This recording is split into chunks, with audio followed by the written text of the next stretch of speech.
We previously introduced the epsilon-delta definition of continuity, link in the description to that video. Today, we're going to introduce a more strict type of continuity called uniform continuity.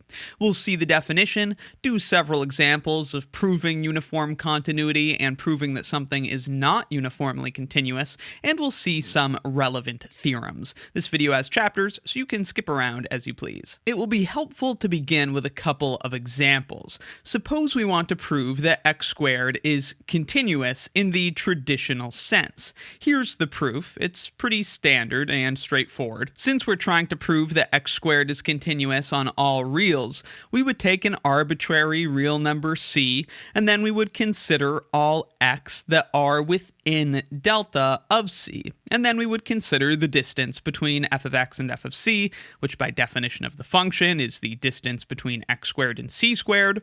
We would factor the difference of squares, and then we know that x minus c is less than delta, so we could replace it with delta to make the expression bigger. As for the absolute value of x plus c, we could subtract c and add c inside those absolute value bars, which is just adding 0, but it's useful because it allows us to apply the triangle inequality.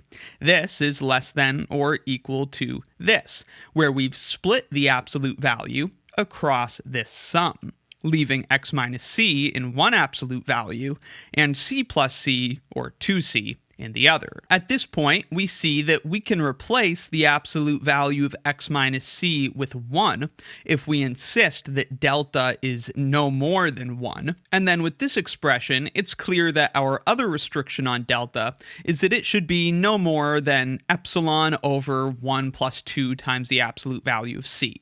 That way, we can replace delta with said expression, and then these things will cancel out and just leave behind epsilon, thus completing the proof.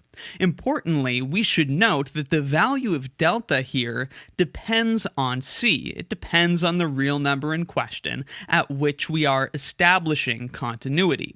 Larger values of c, in this case, will require a smaller value of delta, since x squared gets steeper and steeper as x gets larger. This is a picture of that fact and a written out example. For example, if epsilon is equal to 1 and c is equal to 1, then delta equal to 1/3 is sufficient, because as long as x is within 1/3 of 1, that is between 2/3 and 4/3, x squared will be within epsilon of c, that is x squared will be between 0 and 2. On the other hand, if c is equal to 20, a much smaller delta is required. If we tried to use delta equal to 1/3, x being within 1/3 of c equals 20 would mean that x is between 59/3 and 61/3. But clearly that doesn't imply that x squared is between 19 and 21, because each of these values, 59/3 and 61/3, each of those are about 20. Squared is way bigger than 19 or 21. Clearly, this delta doesn't work. Instead, in this case, a delta of 1 over 41 will work, which is quite a bit smaller than 1/3. We see, as c gets bigger, delta needs to get smaller to stay within that epsilon neighborhood. This is in contrast to a function like 2x plus 3. To prove that this is continuous, it's very straightforward, and the value of delta does not depend on c at all. No matter what c is, delta equals epsilon over 2 is sufficient to establish continuity at c. So in this example, the choice of delta doesn't depend on c. And this is the key difference between what we know as continuity, or a function being continuous, versus this new stricter thing of being uniformly continuous. 2x plus 3 is in fact uniformly continuous, whereas x squared on the real numbers is not uniformly continuous. Now, let's see the actual definition. We say that a function f on a set A is uniformly continuous if for every epsilon greater than 0, there exists a delta greater than 0, so that any two numbers from the domain being within delta of each other will have images under the function that are within epsilon of each other. One big difference you should notice with this definition compared to the epsilon delta definition of standard continuity, like we saw, for a uniformly continuous function, the delta doesn't depend on c. And so it shouldn't be a surprise that in the definition of uniform continuity, we actually don't see a single point c. Uniform continuity is defined on an entire set, unlike continuity traditionally, which is defined at a single point c. So with uniform continuity, if you give me an epsilon greater than 0, I'm able to give you a delta greater than 0, so that if you take any 2 points in the domain that are within delta of each other, doesn't matter where they are as long as they're within delta of each other, the images of the function at those points will be within your provided epsilon of each other. Again, speaking of this in terms of traditional continuity, with C's and deltas and all that, uniform continuity is clearly a stronger condition than continuity, because for a uniformly continuous function, given that epsilon greater than 0, a single delta can be chosen that's going to work for all points C in the domain, unlike a continuous function that's not uniformly continuous, where the delta is going to depend on C. Still considering individual points C, for a function to not be uniformly continuous would mean that there's some epsilon value, say epsilon naught, for which no single delta is a suitable response for all points C in the domain. The delta could work for some C's in the domain, but if the function's not uniformly continuous, that would mean there's some epsilon naught, so that there's not going to be a single delta that works for all points in the domain. Even if it works for some, it can't work for all if the function's not uniformly continuous. Now, we began by seeing how the continuity of x squared was meaningfully different than the continuity of 2x plus 3. However, if we look at x squared on this closed and bounded set, the interval from -5 to 5, the function is in fact uniformly continuous with this as its domain, and the proof is straightforward. Remember, back when we looked at x squared on the real numbers, when we had the absolute value of x plus c, that's where we ended up doing some work that got that c kind of stuck in our process.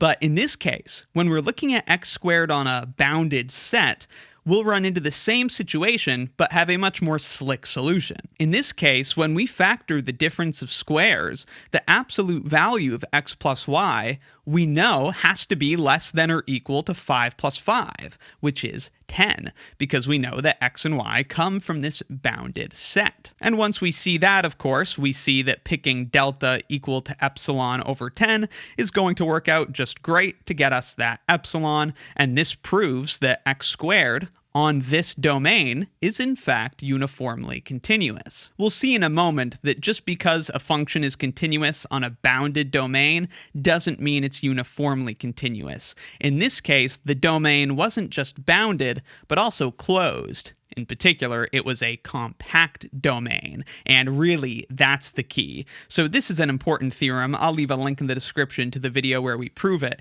It turns out that a function that's continuous on a compact set is uniformly continuous on that set as well. So x squared was a great example of that. We saw that it wasn't uniformly continuous on the reals, even though it is continuous on the reals.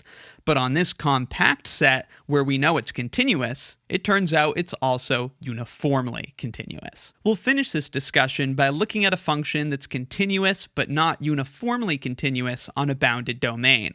Here's a theorem that can be useful for showing a function is not uniformly continuous. I'll leave a link in the description to the video where we prove this theorem.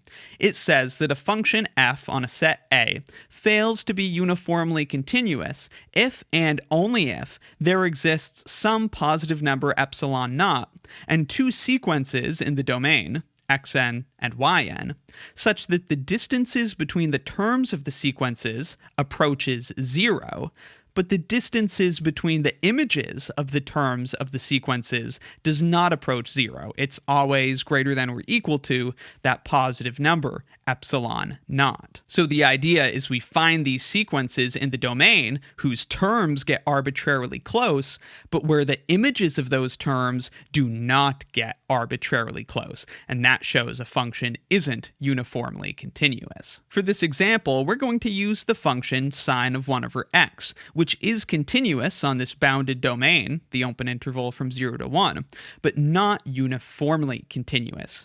The key, of course, is that as x approaches 0, the argument 1 over x gets arbitrarily large, causing very rapid oscillations in the sine function. As a result of these very rapid oscillations near x equals 0, we're going to be able to pick out terms whose horizontal positions approach 0, but whose images are 1 and -1, and thus very far apart. So applying the theorem, we're taking epsilon naught to be 2, because I know we're going to be able to pick out positive and negative 1s from the sine function, and those are 2 apart. So here are our two sequences. xn is 1 over pi over 2 plus 2n pi. Each time we plug a term from this sequence into the function, we will get positive 1. And yn, our other sequence, is 1 over 3 pi over 2 plus 2n pi.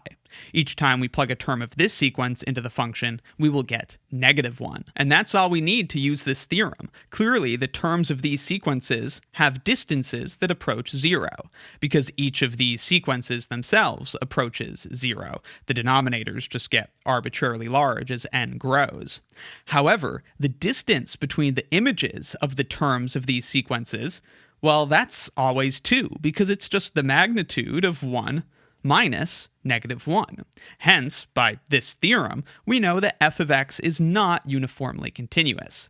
We've found two sequences in the domain, the open interval from 0 to 1, where the sequences get arbitrarily close together, but the images of the terms of the sequences stay quite far apart indeed. Again, this shows that the function fails to be uniformly continuous on this domain. It would be uniformly continuous on a compact domain, but this domain is not compact. The function is not uniformly continuous. So that's an introduction to uniform continuity, some relevant theorems, and interesting examples. Let me know in the comments if you have any questions, and be sure to check out my real analysis course and real analysis exercises playlists in the description for more. If you find my videos helpful, please consider supporting what I do by joining Wrath of Math as a channel member. You can get early and exclusive access to additional videos and extra practice, and if you join at the premium tier or above, you can access the lecture notes used in my courses.